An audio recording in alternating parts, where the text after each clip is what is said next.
মৃত ব্যক্তির জন্য আমরা প্রতিদিন কি কি আমল করতে পারি, এ নিয়ে আপনার নসিহত শুনতে চাই। ভাইরা আমার, আমাদের মৃত মা বাবা আত্মীয় স্বজনের জন্য সবচেয়ে বড় যে আমল আমাদের করতে হবে, প্রধান আমল, সেটা কি? দোয়া। সেটা কি? দোয়া। এই দোয়ার মধ্যে আমরা এসে কি করি? আমরা পয়সা দিয়ে দোয়া করাই না। ভাই, আপনি নিজে দোয়া করবেন আল্লাহর কাছে, চোখের পানি ফেলে নিজের বাবার জন্য, মায়ের জন্য, স্বামীর জন্য, স্ত্রীর জন্য, ভাই বোনের জন্য, বন্ধু বান্ধবের জন্য, আত্মীয় স্বজন, নানা নানি, দাদাদের জন্য, শ্বশুর শাশুড়ির জন্য নাম ধরে ধরে দোয়া করবেন, নিজে দোয়া করবেন।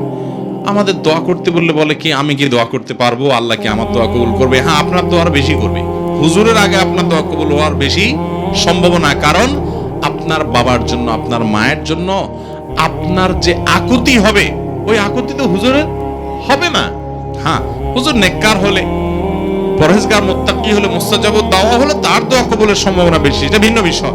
কিন্তু মনে রাখবেন, আল্লাহ রাব্বুল আলামিন বান্দার কলব দেখে তার দোয়া কবুল করেন। বিশেষ করে দোয়া কবুলের মৌলিক শর্ত হালাল উপার্জন ঠিক থাকলে তার অন্তর যখন খুব বেশি মনোযোগ সহকারে দোয়া করে, ওই দোয়া কবুলের সম্ভাবনা অনেক বেশি থাকে। তো ওইটা তো আপনার হবে, আরেকজনটা দিয়ে হবে না। হ্যাঁ, আপনি হুজুরদের কাছে দোয়া অবশ্যই চাইবেন, আলেমদের কাছে, সবার কাছে দোয়া চাইবেন, কিন্তু আপনি নিজে বেশি বেশি করবেন। আর মুর্দার জন্য টাকা দিয়ে কোনো দোয়া করাবেন না, লাভ হবে না। যে টাকা নিবে সেও হারাম খাবে, আপনি দিলেও হারাম হবে। কথা কি বুঝাতে পারছি? মরা মানুষের জন্য টাকা দিয়ে দোয়া করানোর সিস্টেম আছে আপনাদের এলাকায়?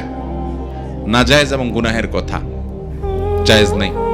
দুনিয়াবি বিষয়ে হলে সেটা জায়েজ হতে পারে, কিন্তু আখিরাতের বিষয়টা, মানুষ মারা গেছে, মরা মানুষের জন্য দোয়া কেন্দ্রিক কোনো বিনিময় দেওয়া নেওয়া জায়েজ নাই। এখানে আপনি এমনি একজন আলেমকে দান করবেন দোয়া টোয়া ছাড়া, এমনি যে আমি এটা আমার মায়ের মাগফিরাতের জন্য, আমার দাদার তরফ থেকে ইসারা সওয়াবের জন্য দিলাম, সেটার ভিন্ন কথা। কিন্তু হুজুর দোয়া করেন তারপরে টাকা দিলাম, এটা উচিত না। আমাদের দেশে সব জায়গায় আমরা স্বার্থ ছাড়া কিচ্ছু বুঝি না। হুজুরের ডাকে একবেলা ভাত খাওয়াইছে, ভাত খাওয়া বলে হুজুর এবার একটু হাত তুলে দেন, মানে আমার ভাত আপনার পেটে ঢুকছে, এখন আপনি কি করেন? দোয়া করেন। আরে বাবা, আপনি যখন খাওয়াইছেন একবেলা, ভালো মন্দ খাওয়াইছেন, খুশির ছোট তো এমনি দোয়া আসবে, আপনি আবার হাত তুলতে বলেন কেন? তার মানে পারিশ্রমিক নিচ্ছেন। আপনি খাওয়াইছেন কিসের জন্য?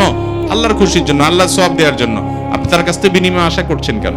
তার কাছ থেকে কোনো কিছু আশা করেন না, সেভাবে আপনি করতে পারেন। অতএব মুর্দার জন্য প্রথম কাজ হলো দোয়া করা। নাম্বার 2, মুর্দার তরফ থেকে দান করবেন, বিশেষ করে সাদকায়ে জারিয়া।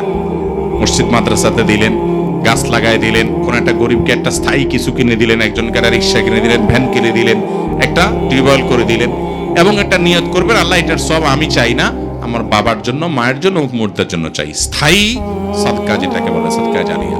2, 3 নম্বর হলো মুর্দার তরফ থেকে তৌফিক থাকলে হজ বা উমরা করবেন।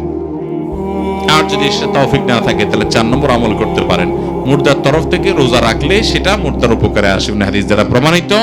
এবং কোরআন তেলাওয়াত করলে যে আল্লাহ এই তেলাওয়াতের যে সওয়াবটুকু এটা আমি মুর্দাকে দিতে চাই, সেটাও উলামায়ে কেরাম অনেকের মতেই মুর্দার জন্য উপকারী হবে। এটা নিয়ে কেউ কেউ ভিন্ন মত পোষণ করেছেন। তাহলে এই কাজগুলো আমরা মুর্দার তরফ থেকে করতে পারি। সেই সাথে নিজের বাবা মা যদি হয়, ভালো করে শুনে রাখেন, সহিহ মুসলিমের হাদিসে আসছে, নবী করিম সাল্লাল্লাহু আলাইহি ওয়াসাল্লাম বলেছেন, ইন্না মিন আবাররিল বিররি সালাতুর রাজুলি আহলা উদ্দি আবিহি।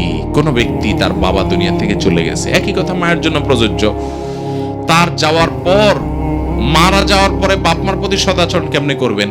সদাচরণ অংশ হিসেবে তারা দুনিয়াতে যাদের সাথে চলতেন, আপনার বাপ যে সমস্ত লোকগুলোকে আদর করতেন, স্নেহ করতেন, আপনার বোনদেরকে, ভাইদেরকে, নাতি নাতনিদেরকে, অথবা আপনার বাবার বন্ধু বান্ধবদেরকে, তিনি যাদেরকে খুব স্নেহ ভালোবাসা দিতেন, আপনিও তাদেরকে স্নেহ ভালোবাসা দিবেন।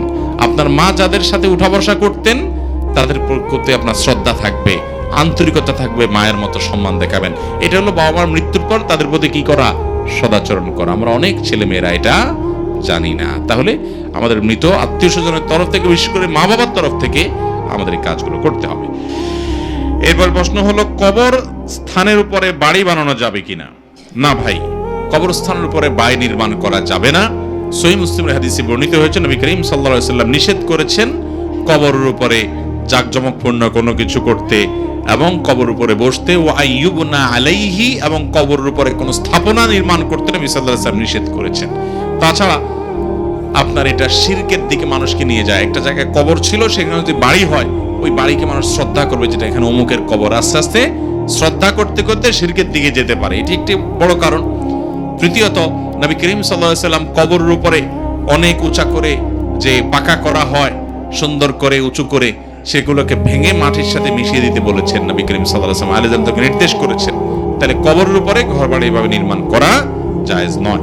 তবে যদি এমন হয় যে কোনো কবর কোনো কারণে এখানে রাস্তা করতেই হবে, বাড়ি করতেই হবে, এখন রাস্তা সম্প্রসারণ করতে হচ্ছে, না হলে মানুষ অসুবিধা হয়ে যাচ্ছে, তাহলে সেক্ষেত্রে কবরের যারা মারা গেছেন তাদের ওই ধ্বংসাবশেষ তুলে অন্য কোনো জায়গায়, অর্থাৎ অন্য একটা কবরস্থানে কবরে নিয়ে দাফন করবে, সেখানে সেটাকে মাটির নিচে পুঁতে রেখে এখানে তারা স্থাপনা নির্মাণ করতে পারে। যদি একান্ত নিরুপায় হয় তাহলে সেক্ষেত্রে এটা হতে পারে, বিশেষ করে যখন কারোর জমিনে আপনি দাফন করে ফেলছেন। যেমন এমন হতে পারে যে যার যেখানে দাফন করছেন অনেক দিন পরে দেখা গেল এই জমিনের অন্য দাবিদার আছে, এটা মালিক অন্যজন আছে, কিনেও নিতে পারতেছেন না, তাহলে সেক্ষেত্রে এখানে যাদের লাশ আছে তাদের ধ্বংসাবশেষ মাটির সাথে মিশে গেলে সেগুলাই আপনার একত্র করে নিয়ে কাফনে কাপড়ে মুড়িয়ে সেটা অন্য কোনো কবরে দাফন করে দিবেন। বুঝে আসছে কথা?